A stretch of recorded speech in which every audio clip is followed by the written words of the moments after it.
కోటి దీపోత్సవం చేసుకుంటున్నాం.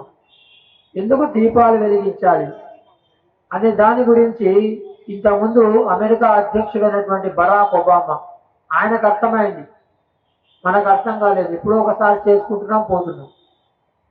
ఆయన దీపావళి పండుగ రోజు తన నివాస స్థానమైనటువంటి శ్వేత భవనంలో ఆయన అధ్యక్ష పదవిలో ఉన్నప్పుడు దీపాలు తెప్పించి పండితులను పిలిపించి దీపాలు వెలిగించి అసతోమా సద్గమయ తమసోమా జ్యోతిర్గమయ మృత్యోమా అమృతంగమయ దానికి ఆంగ్ల భాషలో అర్థం చెప్పాడు.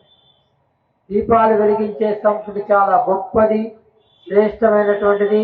భారతదేశం అన్ని ప్రాంతాల్లో చేస్తారు. దీపాలు వెలిగించటం మూలకంగా మానవుడిలో ఉన్నటువంటి అజ్ఞానం అనే అంధకారం తొలగిపోతుంది అన్నాడు. కమిగ్నరెన్స్ టు నాలెడ్జ్ అన్నాడు. ఇంకా ఏమన్నాడు? మృత్యోమ అమృతంగమయ. మృత్యువు అందరికీ ఎవరికి తప్పింది కాదు, కానీ శరీరంలో ప్రాణం ఉన్నంత వరకు ఎటువంటి ఇబ్బంది లేకుండా గడిచిపోయే స్థితి వస్తుందో దీపాలు వెలిగిస్తుంది. కానీ మనం ఏం చేస్తున్నాం?